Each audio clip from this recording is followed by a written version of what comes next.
Good morning friends. मैं जेके मौर्य स्वागत करता हूं आप लोगों का लॉर्ड बुद्धा इंस्टीट्यूट के ऑनलाइन प्लेटफॉर्म पर। आज हम लोग जुलाई मंथ का करंट अफेयर देखने वाले हैं। ये हमारा मंथली करंट अफेयर्स का रिवीजन सीरीज चल रहा है और अब तक हम लोगों ने दिसंबर से लेकर के अगस्त तक के करंट अफेयर्स को देख लिया है। तो आज हम जुलाई देखते हैं। तो जुलाई में जो बहुत इम्पॉर्टेंट न्यूज़ थी, न्यू एजुकेशन पॉलिसी नई शिक्षा नीति 2020। 29 जुलाई को भारत सरकार द्वारा नई शिक्षा नीति की घोषणा की गई। ठीक है, इसका बैकग्राउंड हम देख लेते हैं। अगर नई शिक्षा नीति की बात करें तो सबसे पहले कोठारी आयोग की सिफारिश पर 1968 में प्रथम बार बदलाव किया गया था और उस समय की प्रधानमंत्री थी इंदिरा गांधी जी। उसके बाद 1986 में राजीव गांधी के समय दूसरी बार बदलाव हुआ, जिसमें 10+2+3 की संरचना रखी गई और इसमें जो है 1992 में संशोधन किया गया।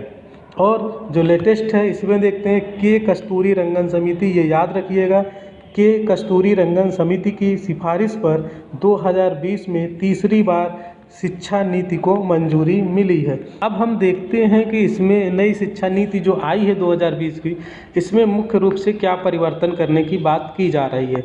तो पहला क्या है, मानव संसाधन विकास मंत्रालय का नाम बदलकर क्या कर दिया गया है, शिक्षा मंत्रालय कर दिया गया है, जो एक अच्छी बात है। अब स्कूलों में क्या होगा, 5+3+3+4 फॉर्मेट होगा। इसको समझ लीजिए। सबसे पहले नर्सरी, LKG, UKG, फर्स्ट और सेकेंड। ठीक है, तो ये कितना हो गया, 5 हो गया। तो 5 में नर्सरी से लेके सेकेंड क्लास तक के बच्चे हो जाएंगे। उसके बाद 3 का मतलब है थर्ड, फोर्थ और फिफ्थ। ठीक है, 3 क्लास हो गया आपका, थर्ड फोर्थ फिफ्थ तक आप पहुंच गए, +3। और उसके बाद 6, 7 और 8, ये फिर +3 हो गया। उसके बाद 4 साल क्या होगा दोस्तों, 9 से 12 तक की जो कक्षाएं होंगी, 9, 10, 11, 12, इस तरह से 4, यानी कि 5+3+3+4। अभी तक जो है वो प्री प्राइमरी जो था उसको शामिल नहीं किया गया था एजुकेशन में। जैसे आपने देखा होगा केंद्रीय विद्यालय में या गवर्नमेंट स्कूल्स में क्लास फर्स्ट से पढ़ाई शुरू होती है, नर्सरी, LKG, UKG नहीं होता था। ये इंग्लिश मीडियम का फॉर्मेट है ये लोग जो बनाते हैं। ठीक है, CBSE बोर्ड में भी नहीं था। तो अब इसको जो है गवर्नमेंट की पॉलिसी में जोड़ दिया गया है कि जो नर्सरी, LKG, UKG है उसको भी उसमें शामिल कर लिया गया है। ठीक है, अब इसमें और क्या किया गया है कि 9वीं कक्षा से ही विषय चुनने की आज़ादी होगी, जैसा कि अभी तक नहीं होता था। उसमें से आपको जो सब्जेक्ट दिए जाते थे उसी में से चुनना होता था और कंपलसरी सब्जेक्ट होते थे। शिक्षा पर GDP का 6% खर्च करने का लक्ष्य रखा गया है, जो कि अच्छी बात है। शिक्षा पे जितना ज़्यादा खर्च होगा, शिक्षा को उतना ही ज़्यादा उसका डेवलपमेंट होगा, विकास होगा। जो वर्तमान में केवल कितना था, 4.43% था, वो 6% किया गया है। तो ये भी इम्पॉर्टेंट है, याद रखिएगा कि GDP का 6%। नेक्स्ट है, असम सरकार ने लंबे समय से चल रहे विवाद के पश्चात देहिंग पटकाई वन्यजीव अभ्यारण्य को राष्ट्रीय उद्यान में उन्नत करने की घोषणा की है। यह अभ्यारण्य हाथियों के लिए प्रसिद्ध है। तो ये ध्यान रखिएगा कि कौन सा ये अभ्यारण्य है, देहिंग पटकाई वन्यजीव अभ्यारण्य कहाँ है, असम में है। ठीक है, इसको राष्ट्रीय उद्यान में उन्नत करने की घोषणा की गई है। और किसके लिए प्रसिद्ध है, हाथियों के लिए प्रसिद्ध है। पर्यावरणविदों के नेतृत्व में सोशल मीडिया के माध्यम से विरोध अभियान चलाया गया था, जिसके पश्चात अभ्यारण्य के एक क्षेत्र में कोयला खनन को बंद कर दिया गया है। नेक्स्ट न्यूज़ है, उड़ीसा सरकार सरकारी भूमि की रक्षा हेतु भूमि पर कब्जा करने वालों से सरकारी भूमि को अतिक्रमण से बचाने हेतु सैटेलाइट तकनीकी और आर्टिफिशियल इंटेलिजेंस का उपयोग करने वाला भारत का पहला राज्य बना।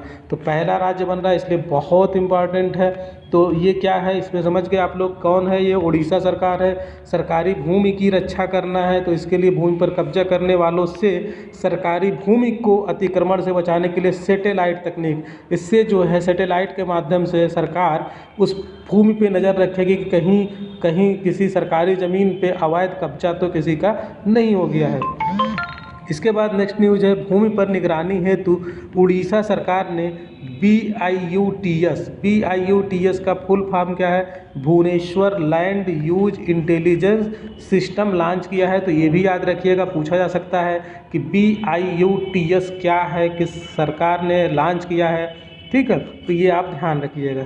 चलिए देखते हैं नेक्स्ट न्यूज़ क्या है। 10 जुलाई को प्रधानमंत्री ने मध्य प्रदेश में 750 मेगावाट क्षमता वाले रीवा सोलर प्लांट, ये भी बहुत इम्पॉर्टेंट है क्योंकि ये आपका रिलेटेड है इन्वायरमेंट से, ठीक है। तो मध्य प्रदेश सरकार ने 705 मेगावाट कौन सा है, रीवा सोलर प्लांट का उद्घाटन किया है। और यह इम्पॉर्टेंट इसलिए भी है कि ये एशिया का सबसे बड़ा सोलर प्लांट है, एशिया का सबसे बड़ा solar plant Rewa solar plant. Bharat का पहला ट्रांसशिपमेंट हब, देखिए ये भी भारत का पहला है, तो जब भी कोई भारत का पहला हो जाता है तो इम्पॉर्टेंट बन जाता है। ट्रांसशिपमेंट हब कोचिन बंदरगाह में विकसित किया गया है। यह कोचिन बंदरगाह के वल्लरपादम टर्मिनल पर स्थित है। तो ये पॉइंट आपको याद रखना है कि भारत का पहला ट्रांसशिपमेंट हब ये कहाँ बना है, कोचिन बंदरगाह में, ठीक है। और ये कोचिन बंदरगाह के किस टर्मिनल पे है, तो वल्लरपादम तट पर टर्मिनल पर स्थित है। ट्रांसशिपमेंट हब बंदरगाहों पर कंटेनरों को अस्थायी रूप से संग्रहित करता है और अन्य जहाज़ों को आगे के गंतव्य के लिए स्थानांतरित करता है। ये इसका काम है ट्रांसशिपमेंट का, ठीक है। वहाँ पे अस्थायी रूप से संग्रहित कर लेता है और अन्य जहाज़ों को आगे के गंतव्य के लिए स्थानांतरित करता है, यानी कि ट्रैफिक कंट्रोल करने के लिए, आप ऐसे भी समझ सकते हैं। हिमालय को गोल्डन वर्ड विंग तितली को 88 वर्षों के बाद भारत की सबसे बड़ी प्रजाति के रूप में खोजा गया है। तो ये भी इम्पॉर्टेंट है क्योंकि इन्वायरमेंट से रिलेटेड ये भी न्यूज़ है। तो हिमालय की गोल्डन बर्ड विंग तितली को 88 वर्षों के बाद भारत की सबसे बड़ी तितली प्रजाति के रूप में खोजा गया है। नेक्स्ट न्यूज़ है, केंद्र सरकार ने हरियाणा में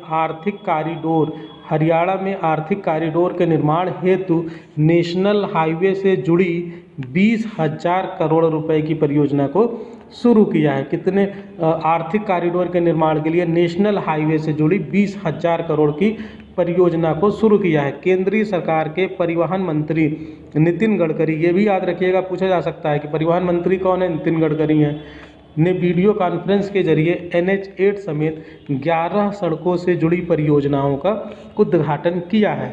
नेक्स्ट न्यूज़ देखते हैं। नेक्स्ट न्यूज़ है, साल 2018 में 29 जुलाई को देश में बाघों के लिए जारी सर्वे को Guinness book of world record में जगह मिल गई है। तो ये भी बहुत इंपॉर्टेंट न्यूज़ हो जाती है क्योंकि Guinness book of world record में दर्ज हुआ है, ठीक है। तो साल 18 में 29 जुलाई को देश में बाघों के लिए जारी सर्वे को, ठीक है। अब इसकी खासियत क्या है, इस सर्वे के अनुसार देश में बाघों की संख्या 75% की बढ़ोतरी के साथ 2967 है, जो कि पिछले 4 वर्षों में दुगनी है, यानी कि बाघों की संख्या बहुत तेज़ी से बढ़ी है। यह सर्वे दुनिया का सबसे बड़ा वन्य जीव सर्वेक्षण का कीर्तिमान स्थापित कर चुका है, यानी कि ये सबसे बड़ा पूरे वर्ल्ड में सर्वेक्षण के रूप में कीर्तिमान स्थापित कर चुका है। चलिए नेक्स्ट न्यूज़ देखते हैं। हिमाचल प्रदेश ने वर्ष 2022 तक प्राकृतिक तरीके से खेती करने वाला प्रदेश बनने का लक्ष्य रखा है। ऐसा करने वाला भारत का पहला राज्य होगा। तो ये प्राकृतिक तरीके से, पूरी तरह से ऑर्गेनिक तरीके से खेती होगी, ठीक है। इसमें जो खाद होते हैं, ठीक है, ये केवल नेचुरल चीज़ें इसमें प्रयोग की जाएंगी, ठीक है। चलिए नेक्स्ट न्यूज़ देखते हैं। गृह मंत्रालय द्वारा जारी देश की सर्वश्रेष्ठ थाने की रैंकिंग में हिमाचल प्रदेश के नादौन थाना को देश के सर्वश्रेष्ठ थाना घोषित किया गया है। तो सर्वश्रेष्ठ थाने की बात करें तो हिमाचल प्रदेश के नादौन थाना, याद रखिएगा, देश का सर्वश्रेष्ठ थाने के रूप में घोषित किया गया है। नेक्स्ट न्यूज़ है, केंद्र सरकार ने सेना में महिलाओं के लिए अस्थायी कमीशन जारी करने का आदेश दे दिया है। अब सेना के शीर्ष पदों पर महिलाओं को भी तैनात किया जा सकेगा। अब तक क्या था, अब तक इसमें कॉन्फ्लिक्ट था, अभी तक क्या था, कंट्रोवर्सी थी कि महिलाओं को शीर्ष पद पे नहीं रखा जा सकता है, लेकिन केंद्र सरकार ने ये बहुत ही सराहनीय कदम उठाया है और ये आदेश दिया है। चलिए नेक्स्ट न्यूज़ की तरफ आगे बढ़ते हैं। नेक्स्ट न्यूज़ है, मध्य प्रदेश के राज्यपाल लालजी टंडन, इनकी क्या हो गई, मृत्यु हो गई। तो जब भी मृत्यु वाली चीज़ें होती हैं, नियुक्ति वाली चीज़ें होती हैं, तो इम्पॉर्टेंट हो जाती हैं। तो आपसे पूछा जा सकता है कि लालजी टंडन कौन थे, तो यह क्या कहते, भारत मध्य प्रदेश के राज्यपाल थे और इनकी मृत्यु के बाद आनंदीबेन पटेल को यह कार्यभार सौंपा गया है। वह वर्तमान में यूपी की भी राज्यपाल हैं। तो आनंदीबेन पटेल जो हैं यूपी की भी राज्यपाल हैं और इनको मध्य प्रदेश का भी कार्यभार सौंपा गया है। तो आपके संविधान में लिखा है कि जो एक राज्यपाल होता है वो 2 या 2 से अधिक राज्यों का भी राज्यपाल हो सकता है। इससे पहले वह एमपी की राज्यपाल थी, ठीक है, राज्यपाल रह चुकी हैं आनंदीबेन पटेल। चलिए नेक्स्ट न्यूज़ की तरफ आगे बढ़ते हैं। नेक्स्ट न्यूज़ है काजीरंगा।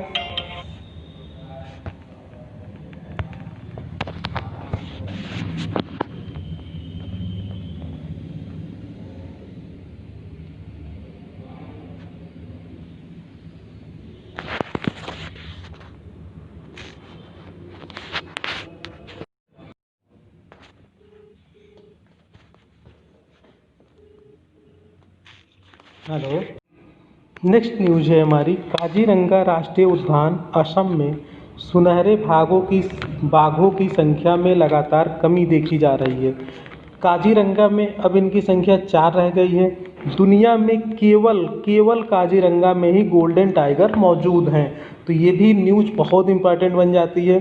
क्यों इम्पॉर्टेंट है? क्योंकि जो दुनिया की बात है, दुनिया में केवल काजीरंगा में ही गोल्डन टाइगर हैं। तो ये भी पूछा जा सकता है कि गोल्डन टाइगर कहाँ पाए जाते हैं और ये न्यूज़ में क्यों है? क्योंकि काजीरंगा राष्ट्रीय उद्यान जो असम में है, इसमें सुनहरे बाघों की संख्या में लगातार कमी देखी जा रही है, जो मात्र 4 ही रह गई है। नेक्स्ट न्यूज़ देखते हैं। उत्तराखंड के पिथौरागढ़ में 105 से अधिक लाइकेन प्रजाति के साथ भारत के पहले लाइकेन पार्क की स्थापना की गई है। तो भारत का पहला लाइकेन पार्क है, ये कहाँ पे स्थापना हुई है? उत्तराखंड के पिथौरागढ़ में 150 से अधिक लाइकेन प्रजाति के साथ ये भारत के पहले लाइकेन पार्क की स्थापना की गई है, इसलिए इम्पॉर्टेंट न्यूज़ है। नेक्स्ट न्यूज़ है भारतीय रेल ने अब तक की सबसे लंबी ट्रेन का परिचालन शुरू किया है, यह जिससे शेषनाग ट्रेन का नाम दिया गया है और इसकी लंबाई कितनी है? 2.3 किलोमीटर है। शेषनाग ट्रेन याद रखिएगा, अब तक की सबसे लंबी ट्रेन है भारत की और इसकी लंबाई 2.3 किलोमीटर है। नेक्स्ट न्यूज़ है यूनेस्को के world Atlas of endangered language में भारतीय तमांग भाषा की क्रिटिकली इंडेंजर्ड भाषा की श्रेणी में रखा गया है। यह अरुणाचल प्रदेश में बोले जाने वाली भाषा है जो विलुप्त होने की कगार पे है। ठीक है, तो ये क्रिटिकली इंडेंजर्ड लैंग्वेज है, भाषा है। कौन सी भाषा है? तमांग भाषा है। ठीक है, तो यूनेस्को ने इसे world Atlas of endangered language में शामिल किया है। ठीक है, तो इसलिए आप ध्यान रखिएगा कि तमांग भाषा कहाँ की है? अरुणाचल प्रदेश की है, तो आप इसे याद रखेंगे। नेक्स्ट न्यूज़ है प्रधानमंत्री मत्स्य संपदा योजना के तहत मछली उत्पादन बढ़ाने के लिए देश के विभिन्न हिस्सों में फिश क्रायो बैंक की स्थापना की जाएगी। दुनिया में पहली बार फिश क्रायो बैंक की स्थापना भारत में की जा रही है। तो इसलिए बहुत इम्पॉर्टेंट है क्योंकि दुनिया की है और भारत में पहली बार की जा रही है। तो ये न्यूज़ बहुत इम्पॉर्टेंट है फ्रेंड्स, क्योंकि ये किस योजना के माध्यम से किया जा रहा है? प्रधानमंत्री मत्स्य संपदा योजना के माध्यम से। ठीक है, तो इसको ध्यान रखना। इसके तहत किसान मछली के शुक्राणुओं के जरिए उत्पादन को बढ़ा पाएंगे। नेक्स्ट न्यूज़ है हमारी राष्ट्रीय हरित अधिकरण NGT नेशनल ग्रीन ट्रिब्यूनल ने रायलसीमा लिफ्ट सिंचाई परियोजना के स्थगन के आदेश को हटा दिया है। यह परियोजना आंध्र प्रदेश में स्थित है। इसे श्रीशैलम परियोजना कृष्णा नदी से जल की आपूर्ति होगी। तो इसके लिए इम्पोर्टेंट क्या है कि ये परियोजना जो है रायलसीमा लिफ्ट सिंचाई परियोजना, इसको स्थगन की बात की जा रही थी इन्वायरमेंट को ध्यान में रखते हुए, लेकिन इसको NGT ने अपने स्थगन के आदेश को हटा लिया है। तो पूछा जा सकता है कि यह परियोजना किस प्रदेश में है? तो आंध्र प्रदेश में है। किस नदी पे है? कृष्णा नदी पर है। ठीक है, और इसे जो जल की आपूर्ति होगी वो कहाँ होगी? श्रीशैलम परियोजना से होगी, जो कि कृष्णा नदी पे है। नेक्स्ट न्यूज़ है उत्तराखंड सरकार ने वेस्ट टू एनर्जी नामक पहल की शुरुआत की है। वेस्ट टू एनर्जी यानी कि जो खराब चीज़ें हैं, जो वेस्ट चीज़ें हैं, उससे एनर्जी बनाने की बात की जा रही है। इसके तहत पहाड़ी क्षेत्रों में कचरे के निपटान की समस्या को दूर करने हेतु कचरे से बिजली तैयार किया जाएगा। ये बहुत अच्छी न्यूज़ है। एक तो कचरे से क्या होता है, कचरा फैलता है, इन्वायरमेंट पॉल्यूटेड होता है, और उसका यूज करके हम अगर एनर्जी बना लेते हैं तो उससे बहुत अच्छी बात है। एक तो एनर्जी भी मिल जाएगी और ऊपर से कचरा भी खत्म हो जाएगा। नेक्स्ट न्यूज़ है, केंद्रीय ऊर्जा मंत्री आर.के. सिंह, केंद्रीय ऊर्जा मंत्री कौन है, आर.के. सिंह है, ने दिल्ली में देश का पहला ई चार्जिंग प्लाजा पहल की शुरुआत की है। देश का पहला ई चार्जिंग प्लाजा देश में ऊर्जा दक्षता को बढ़ाने तथा इलेक्ट्रिक मोबिलिटी को बढ़ावा देने हेतु इलेक्ट्रिक वाहन चार्जिंग प्लाजा का उद्घाटन किया गया है। इस इलेक्ट्रिक वाहन चार्जिंग की सुविधा से देश में इलेक्ट्रिक वाहनों को बढ़ावा मिलेगा तथा प्रदूषण पर भी नियंत्रण हो सकेगा। नेक्स्ट न्यूज़ है, उपभोक्ता संरक्षण अधिनियम 1986 को संशोधित कर 20 जुलाई 2020 को इसे पुनः लागू किया गया है। यह कानून अपने नियमों, उपभोक्ता संरक्षण परिषदों, उत्पाद देयताओं, मिलावटी सामान से बने उत्पादों की बिक्री के लिए सजा आदि विभिन्न प्रावधानों के माध्यम से उपभोक्ता के अधिकारों की रक्षा करता है। तो इसलिए ये इम्पॉर्टेंट है, ठीक है, इसको आप लोग ध्यान रखिएगा। नेक्स्ट न्यूज़ है, India ideas summit. India ideas summit क्या चीज़ है बच्चों, इसमें 22 जुलाई 2020 को प्रधानमंत्री नरेंद्र मोदी ने इंडिया आइडियाज़ समिट को संबोधित किया। इसका आयोजन यूएस इंडिया बिजनेस काउंसिल ने किया है। इसका आयोजन किसने किया है, यूएस इंडिया बिजनेस काउंसिल ने, ठीक है। और इसको संबोधित किसने किया, तो प्रधानमंत्री नरेंद्र मोदी ने इंडिया आइडिया समिट को संबोधित किया। इसकी क्या खास बात है, यूएस इंडिया बिजनेस काउंसिल के 45 वर्ष पूरे होने के उपलक्ष्य में इसका आयोजन हुआ है। यूएस इंडिया बिजनेस काउंसिल के 45 वर्ष पूरे होने के उपलक्ष्य में इसका आयोजन किया गया है। अमेरिकी विदेश मंत्री माइक पोम्पियो ने इस कार्यक्रम के दौरान प्रधानमंत्री नरेंद्र मोदी को G7 शिखर सम्मेलन में आमंत्रित किया है। नेक्स्ट न्यूज़ है, आकांक्षी जिला डेल्टा रैंकिंग 2020। आकांक्षी जिला डेल्टा रैंकिंग 2020 27 जुलाई को नीति आयोग द्वारा जारी किया गया। इसमें बीजापुर छत्तीसगढ़ को प्रथम स्थान प्राप्त हुआ है, इसलिए ये इम्पॉर्टेंट न्यूज़ है। आकांक्षी जिला डेल्टा रैंकिंग 2020 27 जुलाई को नीति आयोग द्वारा जारी किया गया है और इसमें किसको प्रथम स्थान मिला है, बीजापुर को प्रथम स्थान, जो कि छत्तीसगढ़ का है। तो बस आज हमारा कुल ये न्यूज़ फिनिश हो रहा है। ये हम लोगों ने जुलाई मंथ की न्यूज़ देख ली और ये बहुत इम्पॉर्टेंट है, जो सभी एग्ज़ाम्स में के लिए बहुत इम्पॉर्टेंट है, जो अभी होने वाले हैं। जैसे NHM के एग्ज़ाम होने वाले हैं, NM के होने वाले हैं और कई सारे मेडिकल एग्ज़ाम हैं। उसके अलावा GIC या फिर रेलवे, बैंक, SSC, हर जगह ये बहुत इम्पॉर्टेंट न्यूज़ है। तो दोस्तों बस आज की क्लास यहीं ख़त्म करते हैं, मिलते हैं नेक्स्ट वीडियो में। अगले वीडियो में हम अगले मंथ के करंट अफेयर्स के साथ मिलेंगे, तो आप लोग चैनल को देखते रहें। Thank you for watching.